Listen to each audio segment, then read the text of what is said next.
See?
Good afternoon. These are public hearings for code enforcement violations. The hearings are quasi-judicial. I am the special magistrate appointed to hear these cases.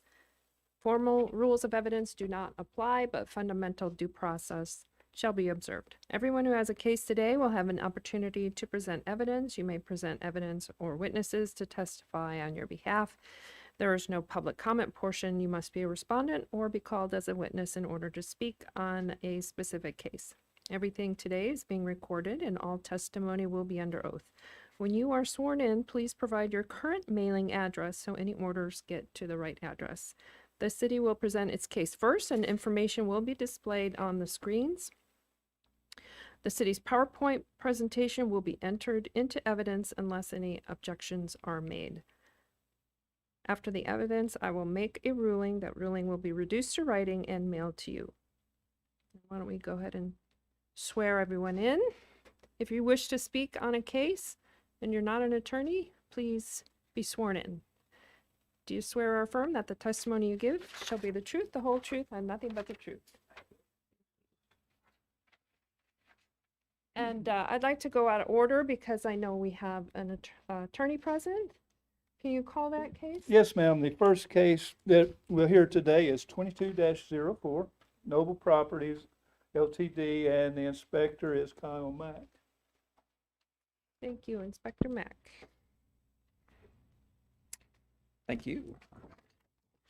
So first off, I will do the notice of violation, notice of hearing, and the cost recovery.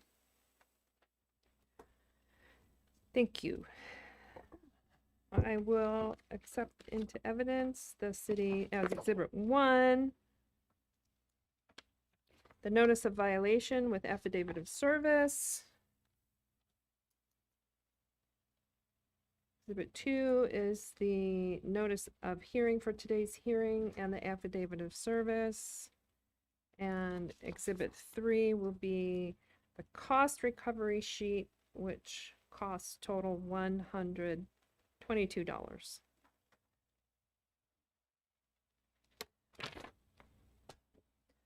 All right.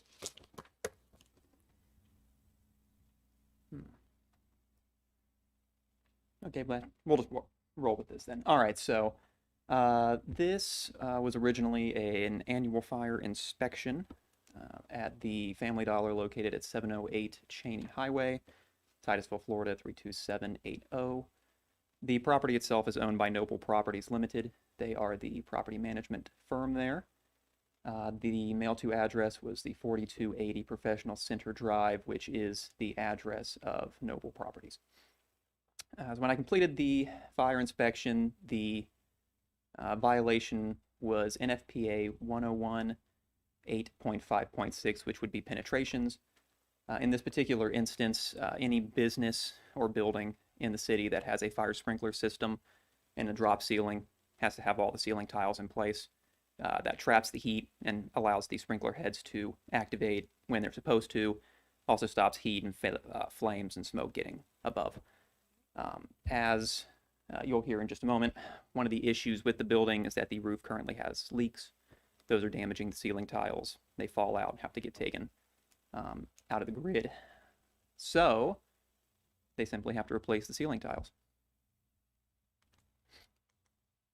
My initial inspection was October 21st of 2021. The inspection was completed and the violations emailed to the business owner. The notice of the respondents was November 8th, certified mail, and then December 21st, where it was signed for by the owner. The notice of hearing was 12/21, posted at City Hall, at the property, and certified mail as well. And the original date given to comply was on or before November 4th of 2021.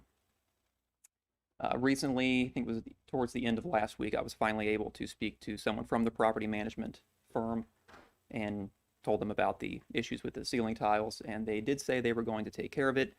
However, I stopped by Friday this past, still was not there yet. So I just wanted to go ahead and move on with the case just because of how long they've had to get this taken care of and how it still hasn't finally been resolved. So that's been since October 2021? Yes, so 2 months and some change. Okay, and have they made any progress? No, not for the ceiling tiles. Okay, so not like a couple have been fixed, but No, okay. they really, until this roof is fixed, they're going to continue having issues. Mm. I mean, if they had put them all up, I would have cleared it off, but they haven't made any attempt to replace any of them Okay. so And far. from what you're hearing from the owner is the issue that they don't want to put the ceiling tiles up because the roof hasn't been fixed yet? That's what the manager at the Family Dollar said. When I actually spoke to the manager or the property management representative, she didn't really give a reason why it hadn't been done yet. She just said that now that she understood what the issue was, that they would get it taken care of. Okay. And that hasn't been done? No, not yet. Okay. So follow-up inspections were November 4th, November 22nd, December 6th, and December 22nd. And property as of this past Friday is still not in compliance. So there's the code explained. 8.5.6 governs the materials and methods of construction used to protect through penetrations and membrane penetrations of smoke barriers, of which the ceiling consists of one.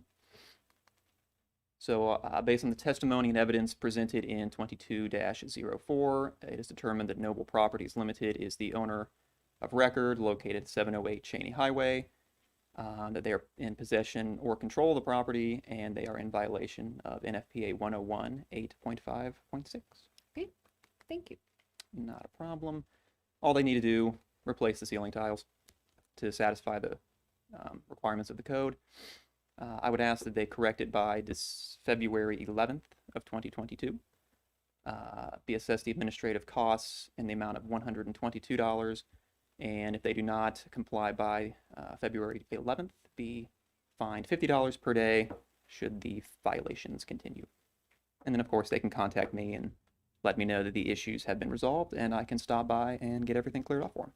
And this is an active business? It's Yes. actively running? Mhm. Okay. Okay, thank you. All right. You want to come up and let me have your Yes. name, please? My name is Maxwell Winnick, and can I give you my card so you have my Yes, contact that would information? be great. I actually have been retained by Family Dollar Okay, with regards to this matter. We just got at the end of last week, so I haven't been able to unpack if Family Dollar is actually Noble Properties as well.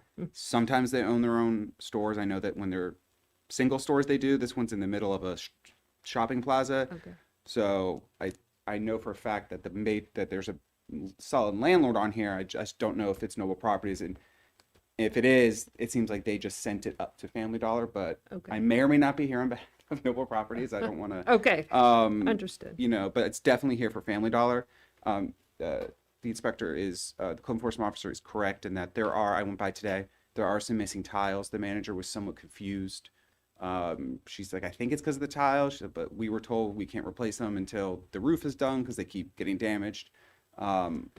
I'm still working to unpack it. It seems like there's a bigger dispute between my client Family Dollar and the actual property owner with regards to what they should be doing building maintenance wise under the lease. Okay. I'm more than happy to explain to Family Dollar, just listen, get some tiles up. If you have to replace them, you got to replace them Sure, because it's the code. right, You know, and especially if the initial violations were going to the landowner, or the landlord, not necessarily Family Dollar. That might be, I think, part of the reason why they haven't been as quick to comply. sure, The landowner really doesn't seem to care too much. But I'm Right. very happy to spearhead this and get at least my client to step up right. and do what they can under the terms of the lease. And I believe that it should include being able to just pop in some ceiling tiles. Right, and then perhaps if you get a written order of, requiring compliance by a certain, That would time, certainly that might help help spur 'em along. facilitate that. Yes. Because that's certainly the route I'm going. Obviously, there's some safety issues with not Fully understand, having the tiles up. So the inspector requested a compliance date of February 11th, which is a fairly good amount of time considering they've known since October. Do you have any issues with that time? I do frame? not, no, Okay. especially since the type of fix, it seems to be something that they can just stay on top of. If they Right. get it gross, replace the tile. Right. Okay. Anything else? Not at this time. Okay.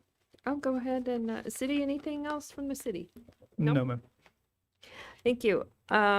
Based on the evidence and testimony, I will go ahead and find that a violation of NFPA 101-8.5.6 does exist at the property after notice was given. Notice of this hearing was given. I agree with the inspector that a compliance date of February 11th of 2022 is a reasonable amount of time to correct. If the corrections, which are to replace the ceiling tiles, are not completed by February 11, 2022, a fine in the amount of $50 per day will begin to run beginning February 12th and will be imposed for every day that the violation still exists. Costs in the amount of $122 will be imposed. Those are the city's costs as part of the case that will be imposed. So what happens at this point is the order will be reduced to writing. That'll get sent out. I'll make sure a courtesy copy gets to you, and you just need to get your client to contact Inspector Mack once they get those tiles up so that no fine starts to run. And then if the case happens that it doesn't get complied with by February 11th, Inspector Mack will bring it back before me next month. And that's called the compliance hearing. And that's when actually the fine will start to be imposed. All right. All right. Anything else on that case? All right. Thank you. For your time.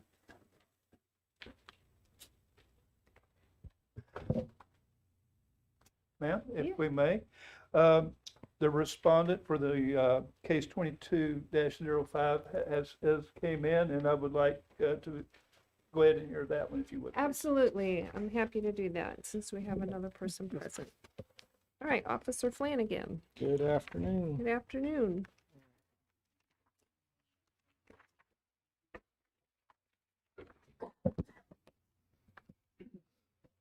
I'll start with, I have 3 items of evidence to submit for this case. It's the notice of violation, the notice of hearing, and the cost recovery sheet for $139.61. Thank you. Unless there's any objection, I'll enter into evidence Exhibit 1, which is the city's notice of violation and affidavit of service. Exhibit 2 is the notice of hearing and affidavit of service of the notice of hearing. And Exhibit 3 is the cost recovery sheet requesting costs in the amount of $139.61. As the costs for the case. Right? So admitted. All right, this violation address is 1303 Palmetto Street, Titusville, Florida. The owner of record is Sunwide Properties LLC at 1501 West King Street in Cocoa. The violation charges are Section 1223 for machinery, parts, scrap lumber, etc. stored and maintained on the property. Section 1326, conditions constituting menace to public health, which would be a dead tree, and International Property Maintenance Code 304.7 for roofs and drainage. The initial inspection was on July 20th, 2021. Notice of violation was posted and mailed to the property owner. It was certified mail and first class mail, and the certified mail was received and signed for on July 24th. The notice for this hearing was posted at City Hall and the property on December 21st, 2021. The date originally given to comply was August 5th, 2021. And I've had no contact with the property owner or anyone from the company. The respondent is here today, or a representative from the company. Follow-up inspections were done on August 12th, September 12th, October 21st, and November 29th. No repairs have been made for the roof, and the tree is still there. However, the debris has been removed. Initial inspection, I observed junk and debris of an old refrigerator and a trailer in the front yard with debris on it. The roof and soffits were falling apart, a dead tree, and there was overgrowth of vegetation on the property. The city has abated the overgrowth of the grass, and we've taken care of that. The property that I know of that I've been checking has been vacant for several years. There's been no indication that the property owner has done any repairs to maintain the property or reached out to me at any point. So the overgrowth was abated by the city. Correct. Yes, ma'am, that's correct. Oh, okay. And we have, these are the original photos taken in July. The debris and all that has been removed. Apparently it belonged to the neighbor who has since vacated their property, so all this is gone, so the debris is gone. And this is the overgrowth, which, like, again, we've taken care of, but the dead tree in the picture there still remains and causing a hazard of falling into the road or on other property. And these are the soffit conditions up underneath. As of July, when I was posting the property in November, this is what I noticed over the carport, that there's no covering, which leads right up into the attic, so everything's been removed there. There's my initial posting of violation. That's the posting of hearing done in December 21st. Based on the testimony and evidence, it is determined that the respondent, Sunwide Properties, is the owner of record of property located at 1303 Palmetto Street and is in possession of control of the property, is in violation of Titusville City Code 1223, 1326, and 304.7 of the IPMC. Is the order to respondent to correct the violation by February 11th, 2022. And in order to correct the violations, the roof and soffits need to be taken care of, and the tree needs to be removed from the property. And the administrative cost of $139.61 if the respondent does not comply by February 11th, requesting a $50 fine for a violation. And he can contact me to make sure all the repairs are taken care of. That's all I have. And the respondent is here. Okay. You've been sworn in. Could you give me your name, please, and your title? Nicholas Cretelli, owner of Sunwide Properties. Can you spell your last name? Crittelli.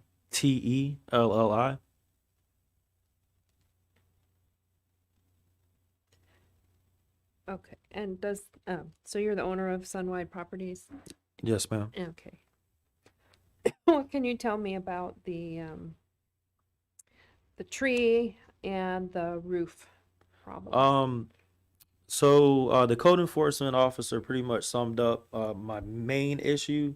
Next door there was a problem tenant, and this guy was parking cars in the driveway, trailers. Like when I initially bought the property, I came there, I cleaned it all out, made sure everything was good. As far as the grass grows, my lawn service guy, I've been having problems with that.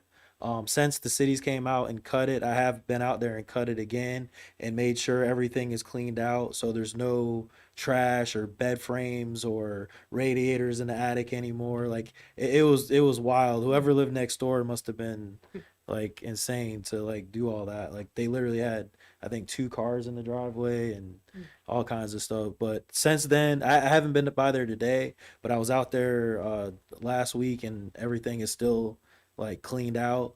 I wasn't aware of the tree. I didn't know about that.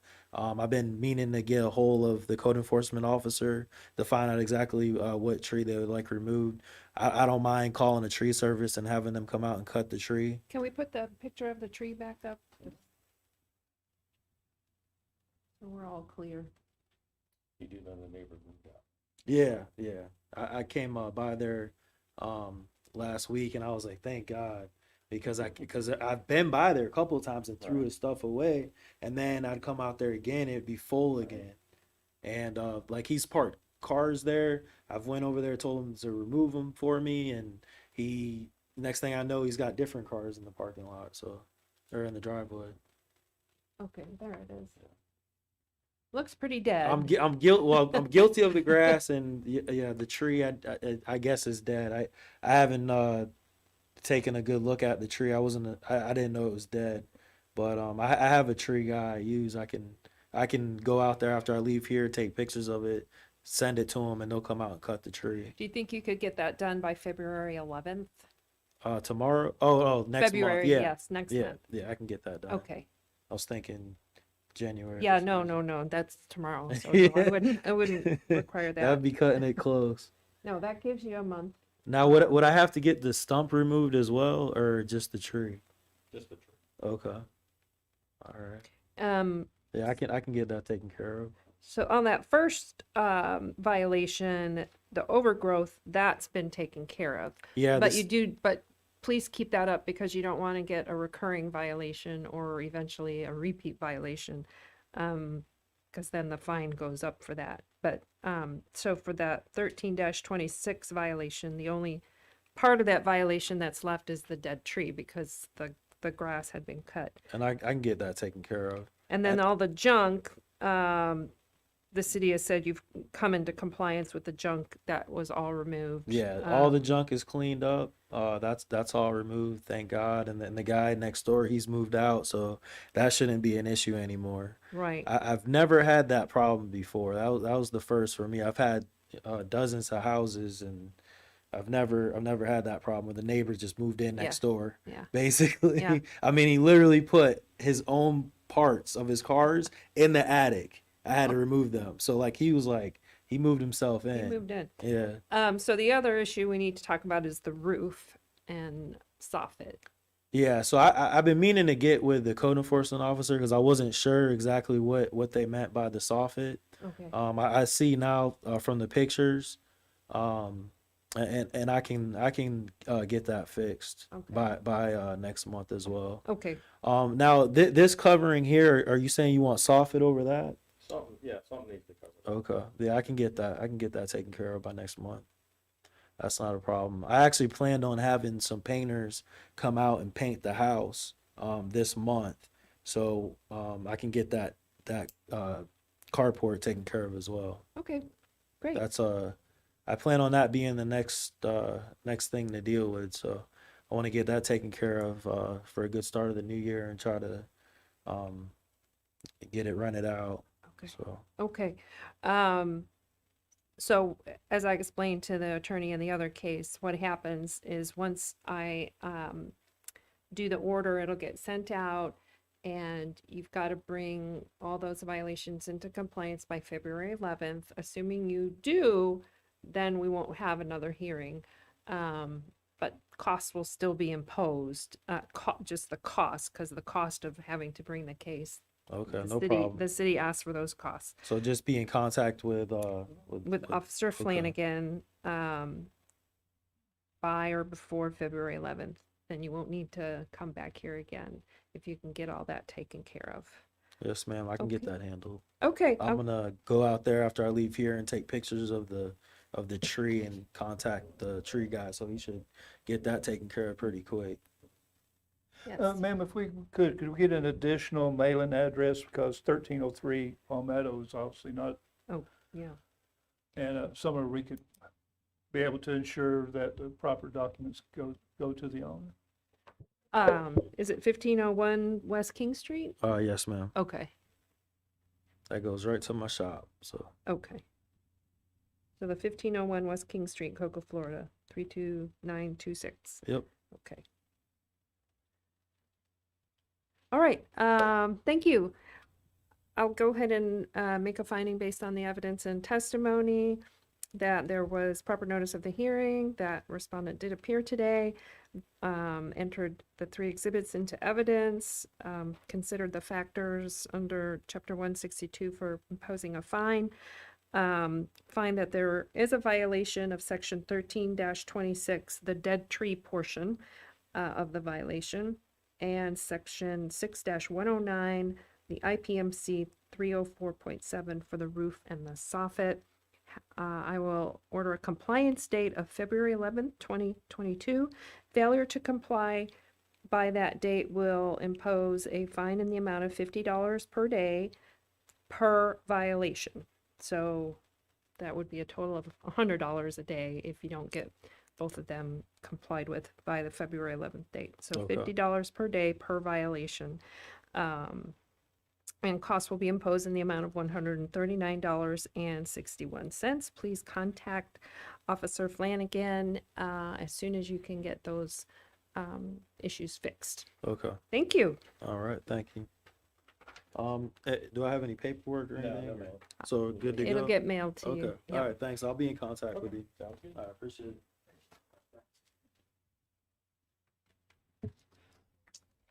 All right, ma'am, we're All back right. to the start of our agenda. All right. starting with our Massey hearings, 21-44 actually has came into compliance as per the last meeting. So do you want me to issue an order of compliance? No, ma'am, finding we send a compliance? notice of compliance once they come into compliance. Okay, so was there But, their cost issued on that one? yes, ma'am, you did impose the cost. So I guess we would need one. I don't know if Chelsea can, Ms. Farrell can hear, but Yes, Chelsea would like an order entered with the cost so that we could go after them, please. yes, that's what we've been typically Yeah. doing. All right, so I'll go ahead and enter an order finding that the violations are in compliance, and that the cost will be imposed. Yes, ma'am. Okay.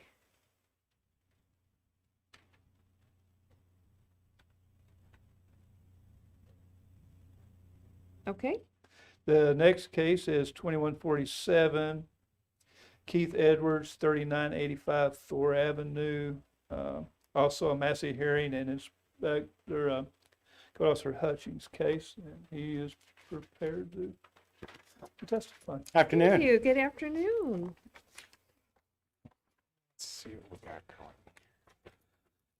going. All right, what I would like to do first is submit into evidence the finding of fact, again, the notice of violation with regards to the posting for the Massey hearing, and the cost recovery.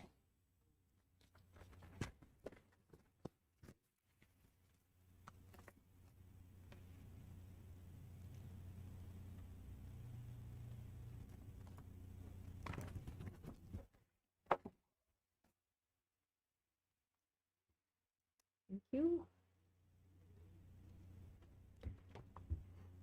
So you want the findings of fact included as the exhibit? Yes, ma'am. Yep, that's good. Finding of fact, exhibit 1 will be the findings of fact, the initial order in this case. Exhibit 2.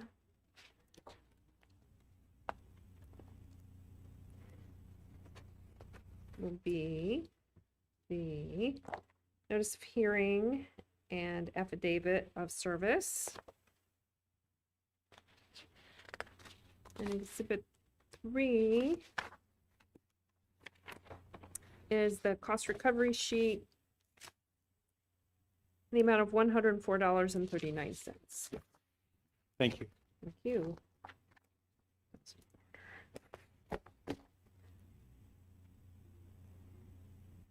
Okay. All right, again, as introduced, this is case number 2147 for the Massey hearing. And again, respondents Keith Edwards, violation address 3985 Thor Avenue, mailed to the same. He has managed to bring everything into compliance other than the debris. He's got the overgrowth had been taken care of prior to the first hearing, and he actually acquired the roof permit today. So that was brought into compliance today.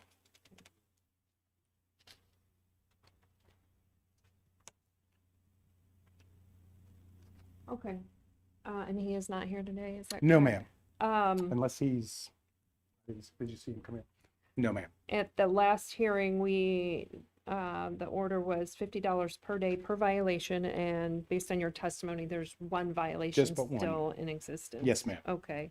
Any clue how that's going to go? I had spoke with somebody, I guess, who's been somewhat trying to help him out. I've got a couple photos here to where Okay, you could see the sure. progress. Yep.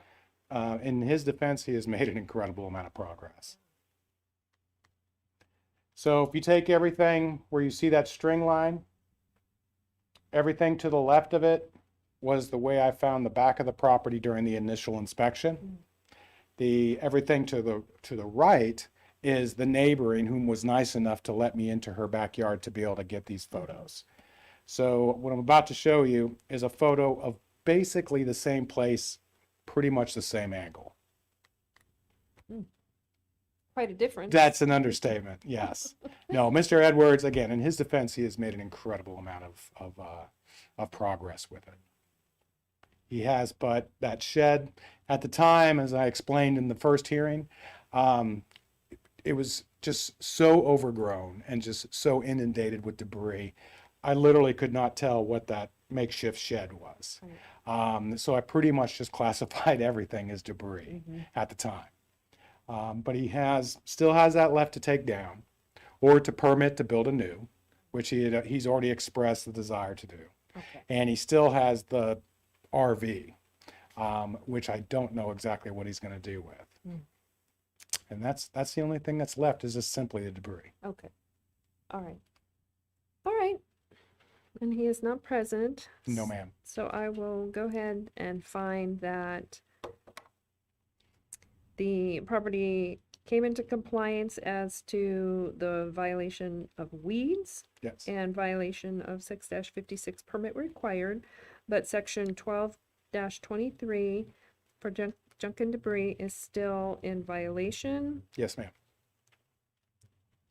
I will go ahead and find that the fine in the amount of $50 per day for the one violation still in existence be imposed, and that would have begun January 10th.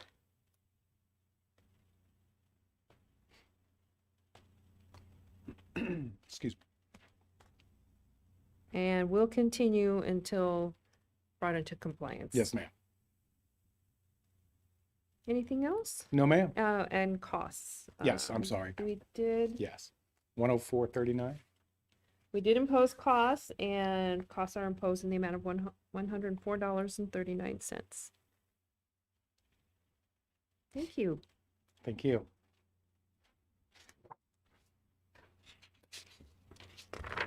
Next. Yes, ma'am. Next case, 21-49. That property came into compliance, and as far as section 28-373, the city wishes to withdraw. Now, in the first hearing, I entered an order continuing the case. Yes, So we didn't actually have a ruling. that is correct. So given that they're in compliance and you're withdrawing the other violation, I don't see the need to enter an order, No, ma'am. because if you're just withdrawing We, the we, case. we we withdraw it and we achieve compliance prior to the hearing date. Yep. Yes, ma'am. Okay, as long as Ms. Farrell is okay with that, I will not enter an order on that one. I concur. Okay. Our next case is 22-02, and the inspector, and this would be Mr. Hudson. All right, what I would like to do is, excuse me, submit for evidence the notice of violation and the notice of hearing.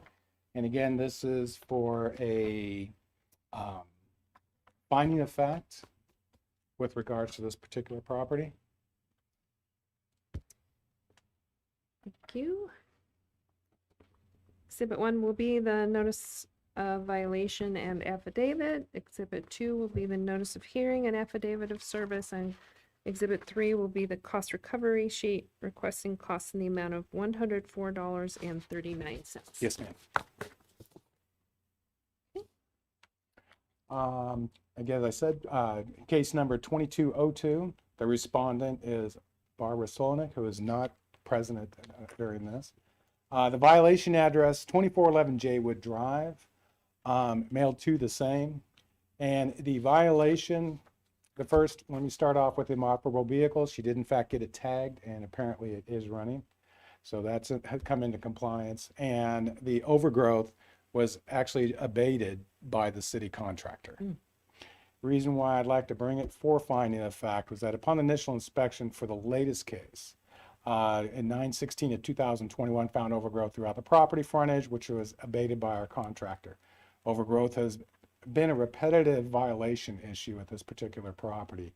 There has been a total of 23 cases since 2010 and 4 in just in the short time that I've had this sector within the city. During this time, in the present, there has not been a proactive approach other than when it's written up, and even then, at this point in time, it had to be abated because of the condition of the property. And due to the, again, to the repetitiveness of the issue and asking for a finding of fact at this time. And the initial date that in the notice of violation, it was supposed to be completed by when? You know what? I apologize. I do not have that date up there. The initial inspection for this latest case was 9/16, so 15 days from that point. So it'd have been Oh, so it was, Yeah. the 31st, I'm assuming. your notice of violation. Affidavit, okay.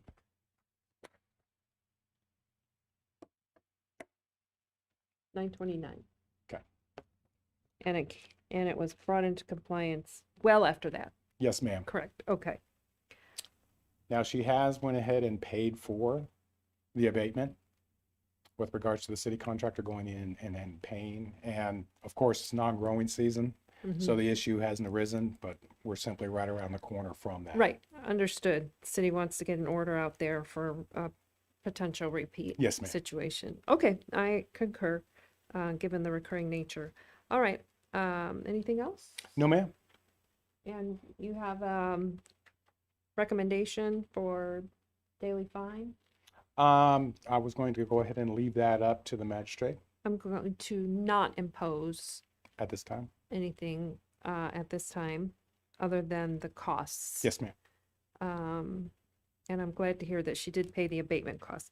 So I'll go ahead and issue a no fine standing order, which finds that the property was in violation of Section 6-109 IPMC, Section 302.4 for weeds, and enter a finding that the violation came into compliance, but after the date set forth in the notice of violation.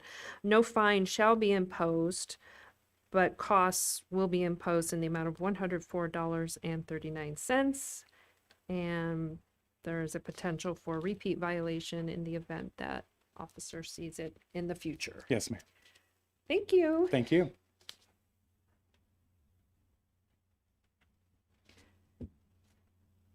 Yes, ma'am, 2203 is in compliance, which takes us to our last case of 22-06. And again, Officer Hutchins. You've been busy. Yes, ma'am.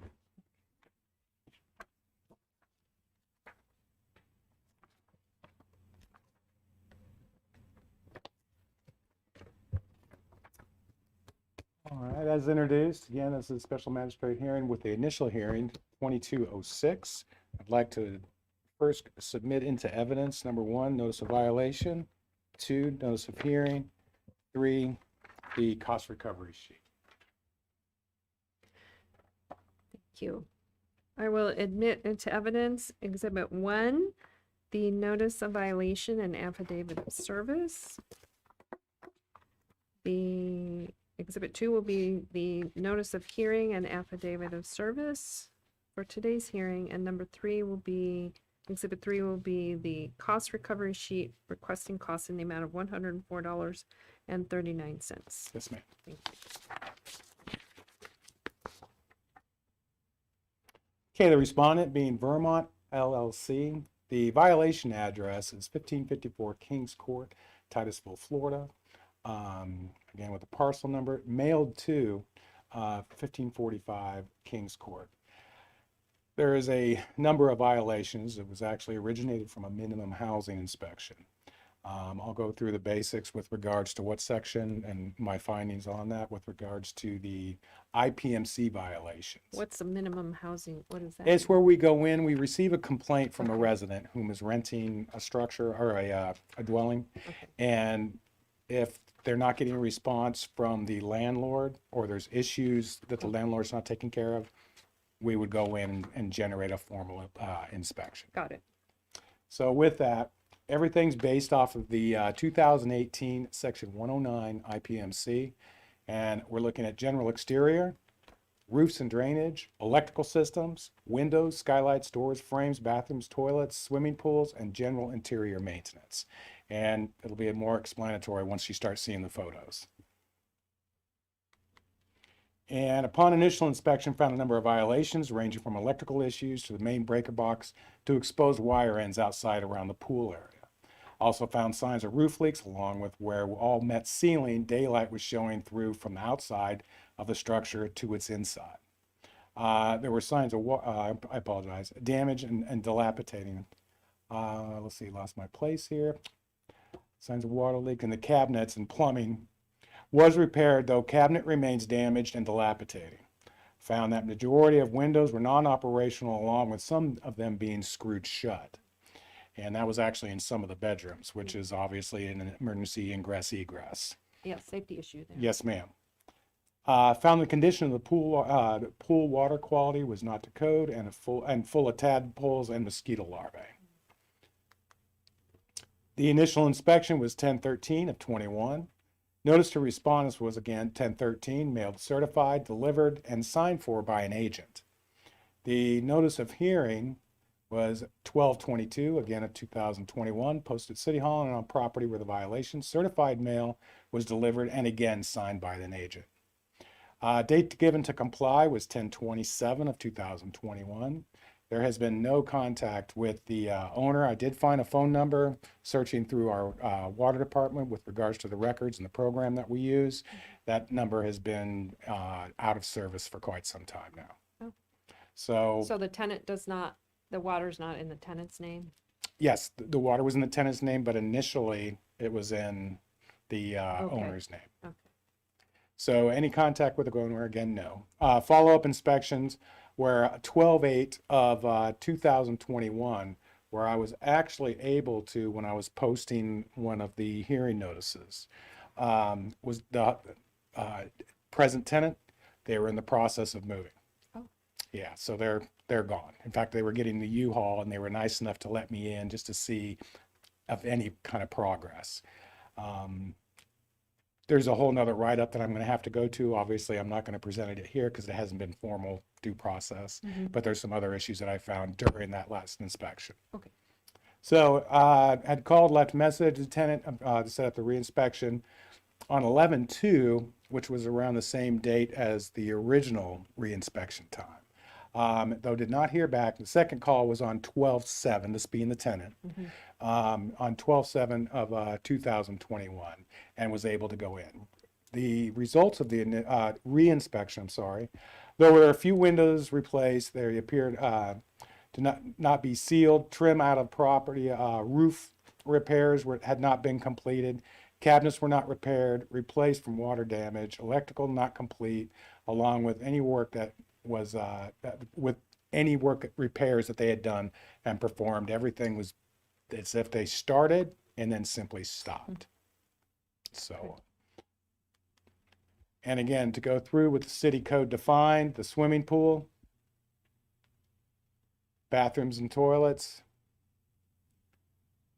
windows, What was the issue with the bathroom?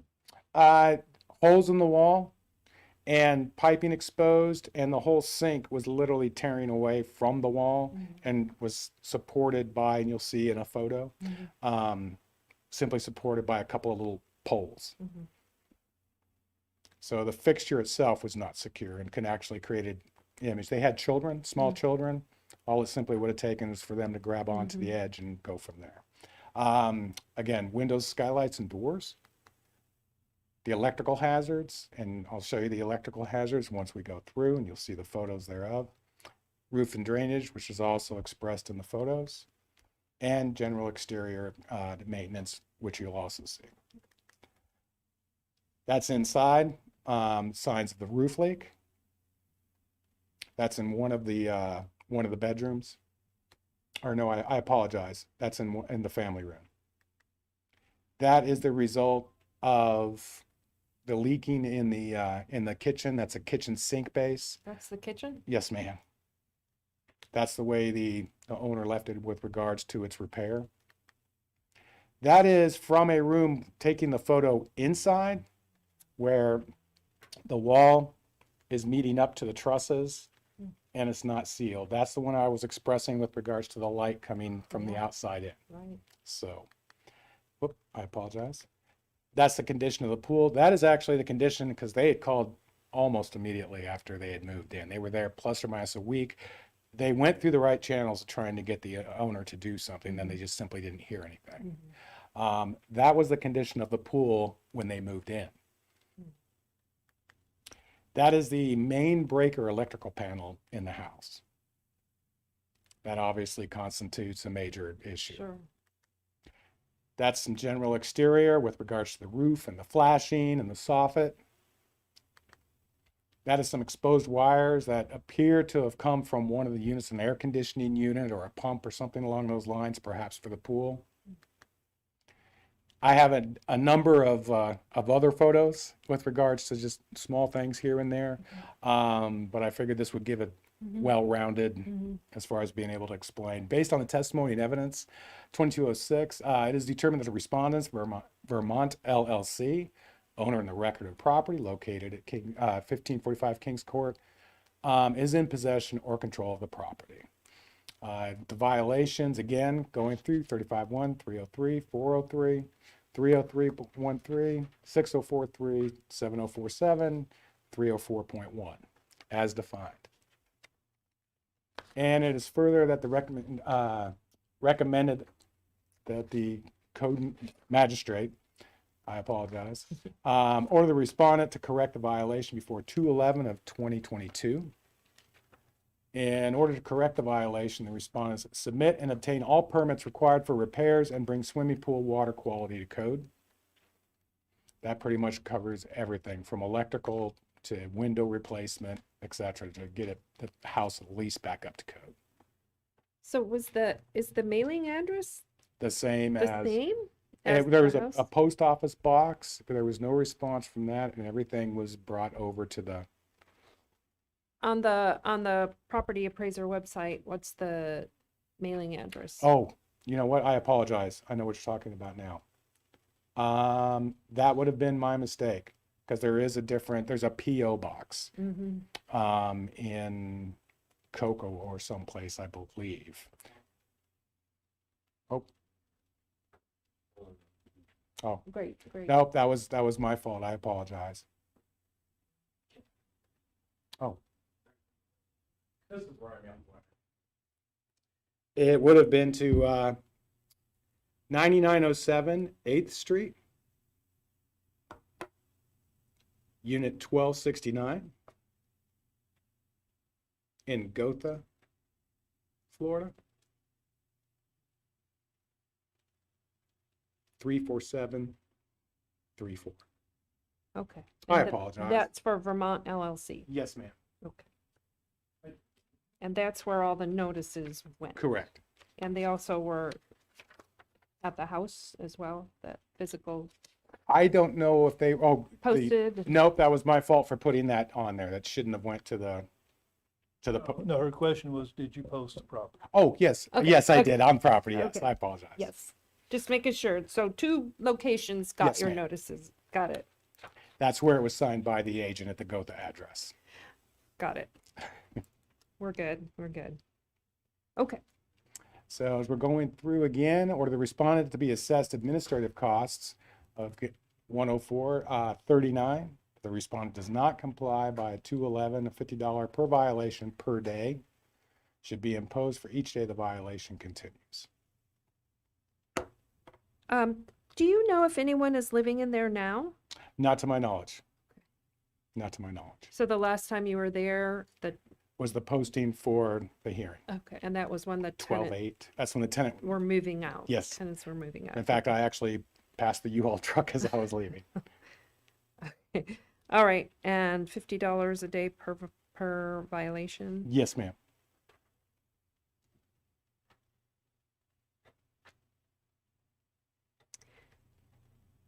Okay, anything else? No, ma'am. All right.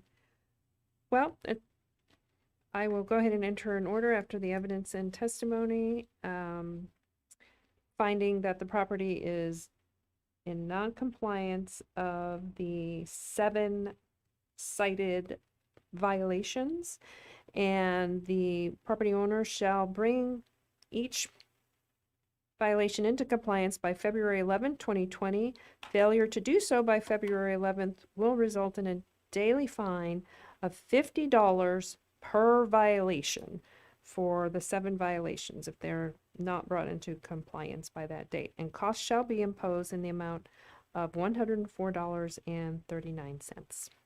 Perfect, thank you. Thank you.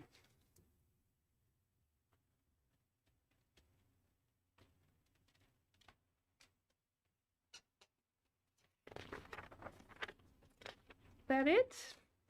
Yes, ma'am. All right. And I have no report. No report. Okay. And next time, our next meeting is, what's our next meeting?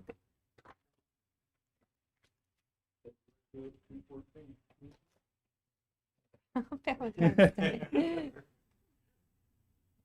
Okay, I will, But before we adjourn, Chelsea, do you have anything? No, sir. thank you. All right, we are adjourned.